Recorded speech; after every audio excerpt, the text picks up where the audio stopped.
ujeedada ururkan loo aasaasay ururkani waxa uu yahay marka ugu horeysa waa dhaqdhaqaaq cusub oo la doonayo inuu ka turjumo baahiyaha kala duwan ee gobolada Maakhir. mabaadida ururku waxa weeye marka ugu horeysa asalkiina waxa inoo ah diinta islaamka oo ay ku tacalluqdo nolosheena iyo xukunkeenaba. arinta labaad ee mabaadida ururka waxa kamid ah midnimada ummadda Soomaaliyeed ee bad iyo bariba leh. qodobka saddexaad waxa weeye in aynu raacsanahay mabaadida federaalka ah ee ku dhisan wax wada qaybsiga iyo wax wada lahaanshiyaha iyadoo la raacayo shuruucda u dejisan dalka iyo dastuurkaba. qodobka afraad waxa weeye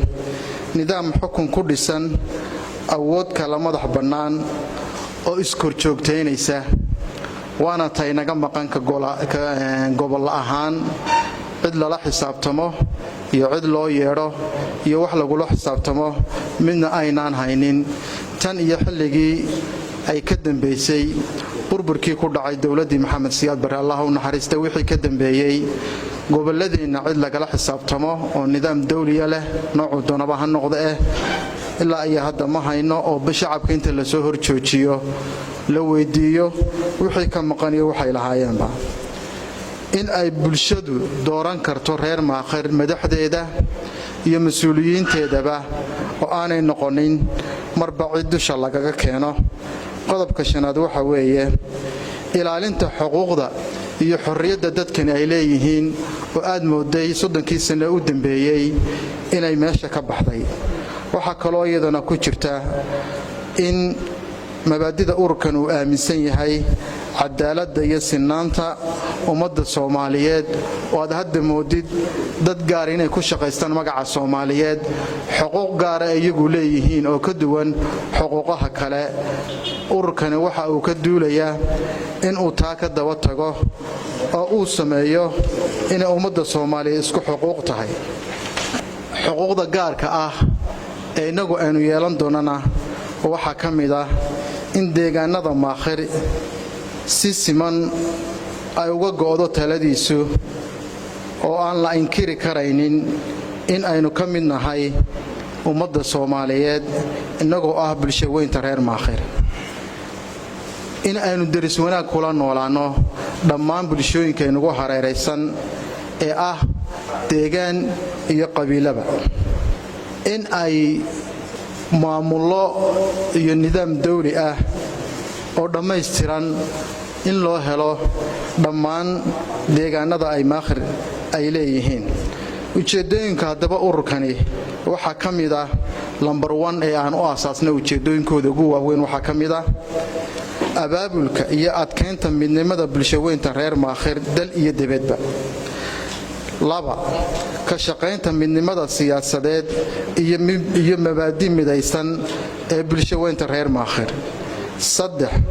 ka shaqeynta wax wada qaybsiga midaysan iyo talo wadaag midaysan oo saldhig u ah bulshaweynta reer Maakhir. waxa kale oo iyadana mabaadida kamid ah in loo qareemo gobolada Maakhir iyada oo number 1 la raadinayo oo qareemida xuquuqda bulshada reer Maakhir ay leedahay ay ka mid tahay deeqaha caalamiga la siiyo dawladda federaalka ee Soomaaliya. raadinta ka shaqeynta iyo xal u helidda maamul dhammaystiran oo gaarsiisan dhammaan deegaamada Maakhir. waxa kale oo ujeedooyinka ama gaarka ah ee deegaanadeena looga baahan yahay kamid ah raadinta iyo ka shaqeynta helidda xarumo maamul oo u adeega bulshada dawladnimada oo ka hirgala dhammaan deegaanada Maakhir. dhinaca horumarka ka qayb qaadashada horumarka bulsho dhaqan dhaqaale ee bulshaweynta reer Maakhir. number 2 ka qayb qaadashada dhammaan mashaariicda horumarineed ee ka socda deegaamada Maakhir guud ahaan. unkid ama bilaabid mashaariic horumarineed oo loo baahan yahay. intaas waa inta loo aasay mabaadida loo aasaasay iyo ujeedooyinka uu higsanayo ururkani waxa kale oo iyadana muhiimadeedu ay tahay in la tilmaamo dhinaca siyaasadda oo aad moodid rubuc qarni laga mid ahaa Puntland oo aad moodid imika in aynaan siyaasadda meesha lagu go'aaminayo iyo meesha lagu hagayo iyo meesha loo socdo midna aan waxba lagaga lahayn inaguna aynu nahay dad siyaasadoodii u igmaday dad kale iyaguna laftoodii aanay sidii loo baahnaa uga soo bixin oo ujeedooyin gaar ah laga yeeshay 1998 waxaynu aasaasnoon ka mid ahayn maamul goboleedka Puntland waxa la sameeyay xadqarameed waxa la sameeyay wax wada qaybsi wax wada lahaanshiyo intii ka dambeysay dawladda Cabdullaahi Yuusuf Ilaahay naxariis jannaha ka waraabiyeen oo ku xigay Cadda Muuse iyo Faroole iyo Cabdiweli Gaas iyo hadda uu hayo Saciid Cabdullaahi Deni intaba waxaad moodaa midba markii ka sii dambeynayayba inuu sii dhaawacayay wax wada lahaanshiyihii iyo ku dhaqmidda dastuurkii la sameeyay ee aan loo wada codaynin laakiin erga gaar ah oo la koobay oo tiro koobay oo codeeyeen inuu meesha ka baxayo iyadoo moodid in xukunkii iyo maamulkiiba uu ku soo ururay dad gaara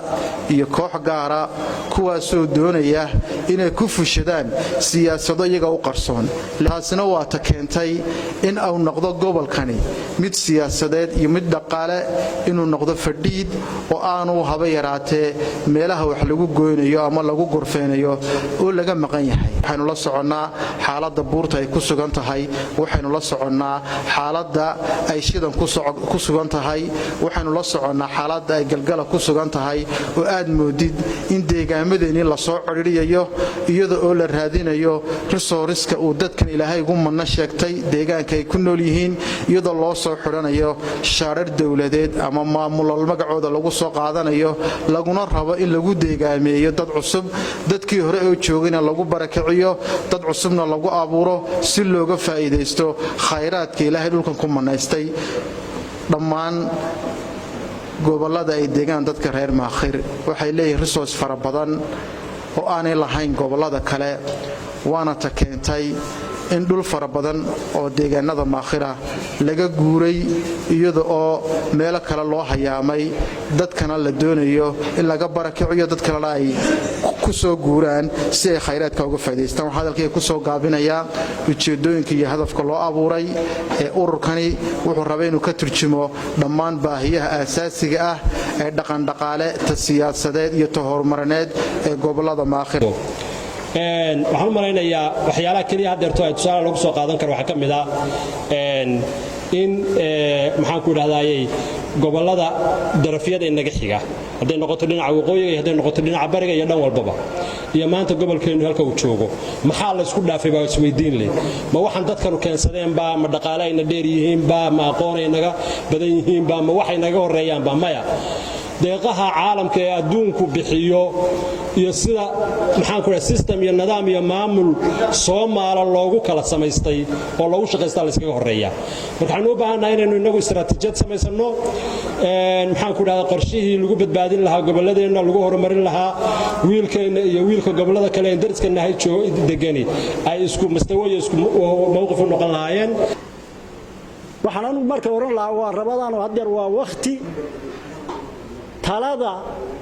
iyo waxa hawshan iyada ah wadisteeda si degan oo dhab ah aanu wada qaadano oo aanu tashanno laba fariimood baan rabaa inaan u diro dawladda federaalka Soomaaliya anoo ku hadlaya afka dadka meeshan jooga ee hogaaminayaan golaha badbaadinta Maakhir waxaan rabaa fariinta koowaad waxa weeye waxaan hambalyo iyo bogaadin u dirayaa madaxweynaha dawladda federaalka Soomaaliya ra'iisul wasaaraha dawladda federaalka Soomaaliya gudoomiyaha baarlamaanka Soomaaliyeed ee xorta ah iyo madaxweynayaasha saddexda maamul goboleed ee Hirshabeelle Galmudug Koonfur Galbeed iyo gudoomiyaha gobolka Banaadir bogaadinta haddaan ka gudbo waxaan rabaa inaan ra'iisul wasaaraha oo ah cidda doorashada hirgelinteeda mas'uulka ka ah aan fariin toosa u diro mudane ra'iisul wasaare annagoo ah reer maakhir waxaanu kuu sheegaynaa cid maamul goboleedyada halkaa imanaya nagu matashaa inaanu jirin markhaantina waxaa ka ah in gobolladani inay ku magacaaban yihiin dhulka lagu muransan yahay saas darteed waxaanu rabnaa inaad dib u eegis ku samaysid heshiisyadii doorashada maxay ahaytoy rag iska qortay looguna tanaasulay annagu haddaan nahay shacabka reer maakhir ma tanaasulin Soomaali baanu nahay Soomaalina baanu rabnaa midnimada Soomaaliyeed baanu rabnaa xuquuqda aanu leenahay inaanu ka qayb qaadanno ayaanu doonaynaa aanuna Soomaali dhankayaga ka toosino taasna waxaanu gudbinayaa fariinta ra'iisul wasaaraha dawladda federaalka Soomaaliya mudane Maxamed Xuseen Rooble shaqayaa laga doonayay maanta ma haynaa Puntland 20 sano jirtay ma haynaa golad deegaan qof iyo codab yaa la hayaa waa maya waxa keenaysa waxa la sameeyo koota la xidhay waa koota la xidhay dhibta keenaysa dadka reer maakhir waxaan u sheegayaa war dastuurka federaalka maakhrideen qodob cad baa sheegaya hadii aad maamul goboleedka ka mid tahay aad wax wada qabsan weydaan inaad si toos ah ula xiriir karto hadii heer degmo tahay iyo hadii heer dawlad tahay iyo hadii heer gobol tahay dawladda federaalka toos baa ugu xiran kartaa waxaan u maleynayaa waxa ugu dambeysay hadda maamul ahaan Puntland bay noogu dambeysay oo deegaankani ka mid ahaa iyaduna ujeedooyinkii aynu isku raacnay ee ahaa dawlad Soomaaliyeed inay ka leexatay oo ay barnaamij gaar ah oo aad moodid inay la soo baxday jabhadda SSDF ee ay hore u lahayd inay la soo baxday marka inagu SSDF kama mid ahayn ujeedooyinka aynu ku midownayna kama mid ahayn waxaan si cad u sheegayaa inaan maanta laga bilaabo aanu anagu toos ula xidhmayno haddaan nahay maakhir dawladda federaalka ee Soomaaliya